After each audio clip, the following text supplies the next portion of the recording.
లోభాల పర్వంపై ఎన్నికల సంఘం నిఘా పెట్టింది.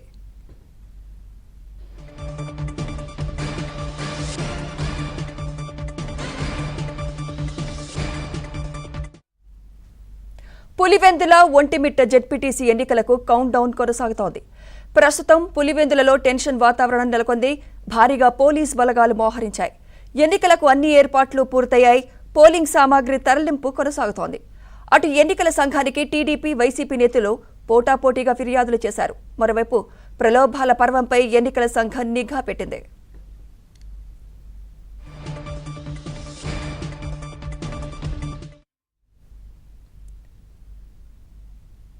ఇదే అంశంపై మరింత సమాచారం ఇన్పుట్ ఇన్ఛార్జ్ శ్రీహరి అందిస్తారు. శ్రీహరి, మరి రేపు పోలింగ్ జరగనున్న నేపథ్యంలో అక్కడ అన్ని సమస్యాత్మక గ్రామాలే, మరి పోలీస్ భద్రత ఏ విధంగా ఉందంటారు శ్రీహరి?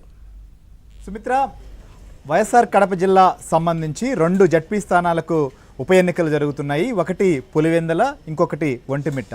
అయితే పులివెందుల అసెంబ్లీ స్థానంలో ఉన్నటువంటి స్థానానికి జరుగుతున్న ఉప ఎన్నిక కాబట్టి పులివెందుల సంబంధించిన అంశం పైన ప్రస్తుతం రాజకీయంగా కూడా చాలా ఆసక్తిగా మారింది. నిన్నటి వరకు పోటాపోటీగా ప్రచార కార్యక్రమం కొనసాగింది. నువ్వా నేనా అన్నట్లుగా ఈసారి వైసీపీ అలానే తెలుగుదేశం మధ్య అక్కడ పోటీ నెలకొంది. ప్రధానంగా చూసినప్పుడు ఇప్పటి వరకు ఏదైతే స్థానిక సంస్థల ఎన్నికలు వచ్చినప్పుడు పులివెందుల నియోజకవర్గంలో ప్రత్యర్థులు అన్ని స్థానాలకు పోటీ చేయాలన్నా కూడా ఇబ్బందికరమైనటువంటి పరిస్థితులు రాజకీయంగా ఉంటాయి. అయితే ప్రస్తుతం కూటమి ప్రభుత్వం అధికారంలో ఉండడం, గతంలో కూడా మనం చూసాం ఈ పులివెందుల జడ్పీ స్థానానికి జరుగుతున్నటువంటి ఉప ఎన్నిక ఏదైతే ఉందో అక్కడ కూడా గతంలో పోల్చినప్పుడు జగన్కు మెజార్టీ తగ్గించారు. ఖచ్చితంగా మొత్తం 10,600 ఓట్ల వరకు ఈ యొక్క జడ్పీ స్థానం పరిధిలో ఓటర్లు ఉన్నారు. ఈ ఓటర్లకు సంబంధించినటువంటి ఎన్నికైనప్పటికీ ఇదొక అసెంబ్లీ లేకపోతే పార్లమెంటు ఉప ఎన్నిక తరహా అక్కడ రాజకీయ పరిణామాలు ఇప్పటి వరకు సాగాయి. అయితే ఎలక్షన్ కమిషన్కు ఒకవైపు ఇటు వైసీపీ కావచ్చు, తెలుగుదేశం పార్టీ ఫిర్యాదులు చేసింది. ఇంకోవైపు పోలీసులు కూడా ఇక్కడ చాలా భద్రతా చర్యలు తీసుకోవాల్సినటువంటి పరిస్థితి నెలకొంది. ఎందుకంటే ఎప్పుడు ఎలాంటి పరిస్థితులు నెలకొంటాయి, రాజకీయంగా అక్కడ 1-2 ప్రాంతాల్లో ఘర్షణలు జరగడం కావచ్చు, గొడవలు పడడం, ఇలాంటి పరిణామాలు జరిగిన తర్వాత ఇక్కడ మరింతగా అప్రమత్తంగా ఉండాలనేటువంటి ఒక నిర్ణయానికి రావడం పోలీసు ఉన్నతాధికారులు ఎప్పటికప్పుడు అక్కడ పరిశీలిస్తూ సమీక్షిస్తున్నటువంటి పరిణామాలు మనకు కనిపిస్తున్నాయి. ఇంకోవైపు ఎలక్షన్ కమిషన్ కూడా చాలా క్షుణ్ణంగా ఇక్కడ పరిస్థితులపైన పరిశీలిస్తోంది. తాజాగా కూడా ఇప్పుడే ఒక అంశం బ్రేకింగ్ కూడా వచ్చింది. అది పులివెందుల జడ్పీ ఎన్నికల్లో 6 పోలింగ్ బూతులు మార్చాలని చెప్పి హైకోర్టులో లంచ్ మోషన్ పిటిషన్ కూడా వైసీపీ రాష్ట్ర ప్రధాన కార్యదర్శి అప్పిరెడ్డి దాఖలు చేసిన పరిస్థితి. సో దీనిపైన కూడా వాదనలు జరగబోతున్నాయి. ఓటర్లకు సంబంధించినటువంటి విషయం పైన ఆయా పోలింగ్ కేంద్రాలు కాకుండా సడన్గా మార్చారు అని చెప్పి ఎన్నికల కమిషన్కి కూడా ఇప్పటికే వైసీపీ ఫిర్యాదు చేస్తుంది. ఇంకోవైపు వర్షాంత వాతావరణానికి భంగం కలిగించే విధంగా వ్యవహరిస్తున్నారు. ఇక్కడ ప్రజలను ఓటర్లు స్వేచ్ఛగా బయటకు వచ్చి ఓటేయకుండా చూస్తున్నారని చెప్పి తెలుగుదేశం పార్టీ కూడా కంప్లైంట్ చేస్తున్నటువంటి పరిణామాలు ఉన్నాయి. సో ఇలాంటి నేపథ్యంలో ఇవాళ హైకోర్టు లంచ్ మోషన్ పిటిషన్లో ఏం కాబోతుంది, మరికొన్ని గంటల్లోనే పోలింగ్ ప్రక్రియ సాగబోతోంది. ఇప్పటికే పులివెందుల ఉప ఎన్నికకు సంబంధించినటువంటి విషయంలో కావచ్చు, ఒంటిమిట్టలో అక్కడ ఏర్పాట్లు కూడా చకచకా సాగుతున్నాయి. పోలింగ్ సిబ్బంది కూడా చేరుకొని తమకి ఏదైతే రేపు పోలింగ్ నిర్వహించేందుకు అవసరమైనటువంటి సామగ్రిని, బ్యాలెట్లు ఇలాంటివన్నీ కూడా సేకరిస్తున్నటువంటి పరిస్థితి. ఇలాంటి తరుణంలో హైకోర్టులో వేసిన నేపథ్యంలో ఏవైనా మార్పులు ఉండబోతున్నాయా, లేకపోతే ఏం జరగబోతోంది, ఇంకోవైపు ఇక్కడ ఎలా ఉండబోతోంది అనేటువంటి టెన్షన్. ఒకవైపు ఎలక్షన్ ఈ పోలింగ్ ప్రక్రియ పూర్తయ్యేంత వరకు ఇటు ఈసీ పరిధిలో పర్యవేక్షిస్తున్నటువంటి అధికారులు కావచ్చు, పోలీస్ యంత్రాంగానికి టెన్షన్ ఉంది. ఇంకోవైపు ఈ ఉప ఎన్నికకు సంబంధించి కూడా ఖచ్చితంగా ఇప్పటి వరకు తమకున్నటువంటి పట్టును నిలుపుకోవాలని చెప్పి వైసీపీ భావిస్తోంది. ఇంకోవైపు ఈసారి ఎలాగైనా కూడా ఇక్కడ గెలవాలి, లేకపోతే మెజార్టీ సంబంధించిన విషయంలో కూడా తామేంటో చూపించాలనేటువంటి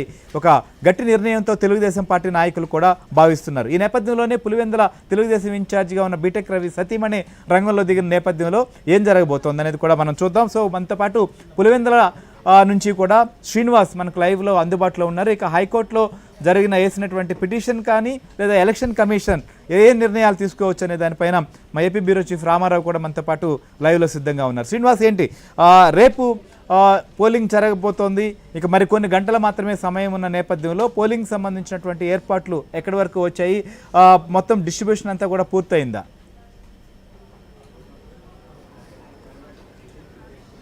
శ్రీహరి, కడప జిల్లాలో ఉన్న 2 జడ్పీటీసీ కేంద్రాలకు పోలింగ్ కేంద్రాలు రేపు జరుగుతున్న నేపథ్యంలో పోలింగ్కు సంబంధించి అన్ని ఏర్పాట్లు కూడా ఈరోజు పూర్తయ్యాయి. ప్రధానంగా ఒంటిమిట్ట 1, పులివెందుల 2. పులివెందులలో అత్యంత సమస్యాత్మకంగా తెలుగు రాష్ట్రాలందరూ కూడా ఇటువైపే పులివెందుల వైపు చూస్తున్నారు. మొన్న ప్రచారం నుంచే మనం చూస్తున్నాం పులివెందుల పరిస్థితి. దీనికి సంబంధించి ఇప్పటివరకు అయితే పోలింగ్ సిబ్బందికి మనం చూడొచ్చు. ఒకసారి పోలింగ్ సిబ్బంది 100 మందికి పైన ఇక్కడ ఏర్పాటు చేయడం జరిగింది. మొత్తం 6 గ్రామ పంచాయతీలో 15 పోలింగ్ కేంద్రాలు. ఒకసారి చూడొచ్చు పోలింగ్ ఏర్పాట్లకు సంబంధించి వీడియో జర్నలిస్ట్ వీరనారాయణ మనకి చూపిస్తున్నాడు. పోలింగ్ బ్యాలెట్ బాక్సులు కావచ్చు, బ్యాలెట్ పేపర్స్ కావచ్చు, అన్నీ కూడా సర్వం సిద్ధమవుతున్నాయి. సో ఇవన్నీ కూడా ఆయా అధికారులు, పోలింగ్ అధికారులు, పోలింగ్ సిబ్బందికి మొత్తం అధికారులు సూచనలు ఇస్తూ అవన్నీ కూడా సిద్ధం చేస్తున్నారు. ఈరోజు మధ్యాహ్నానికి లోపల, అంటే మరి కాసేపట్లో, అంటే 1-2 గంటల లోపల ఆయా గ్రామాలకు 6 గ్రామ పంచాయతీ పరిధిలోని అన్ని పోలింగ్ కేంద్రాల కంటే 15 పోలింగ్ 15 పోలింగ్ కేంద్రాలకి ఇవన్నీ కూడా తరలిస్తారు. మరి కాసేపట్లో తరలించిన తర్వాత తరలిస్తారు. సో ఈ పోలింగ్ కేంద్రాలకు సంబంధించి ఇవన్నీ కూడా ఇప్పుడు మనం అనుకున్న 6 గ్రామ పంచాయతీలో 15 పోలింగ్ కేంద్రాలు కూడా అత్యంత సమస్యాత్మకమైనవి. ఇవి మొదటి నుంచి కూడా సమస్యాత్మకంగా ఉన్నవి. సో దీన్ని దృష్టిలో పెట్టుకొని ఎన్నికల అధికారులు కావచ్చు, పోలీసులు కావచ్చు, భారీ పోలీసు బందోబస్తు కూడా ఏర్పాటు చేయడం జరిగింది. అందులో పులివెందుల ప్రత్యేకించి ఇక్కడ ఉన్న పరిస్థితులు బట్టి పులివెందులలో ప్రత్యేకించి పోలీసు బలగాలను ఏర్పాటు చేశారు. అది ఎన్నికల సిబ్బందిని మనం ఒకసారి చూడొచ్చు. వెళ్తున్నాం అక్కడికి. ఇక్కడ పోలీసులు కూడా దాదాపుగా, అంటే చిన్న 6 గ్రామ పంచాయతీలు అయినప్పటికీ 700 మంది పైన ఏర్పాటు చేయడం జరిగింది. అలాగే ఒంటిమిట్టకు కూడా 700 మంది చేశారు. మొత్తం 1400 మంది పోలీసు బలగాలు ఉన్నారు, అంటే కేంద్ర బలగాలు కాకుండా. సో మొత్తం మీద ఇప్పుడు చూడొచ్చు ఒకసారి మీరు ఎన్నికల అధికారి దగ్గర ఉన్న కూడా ఇక్కడ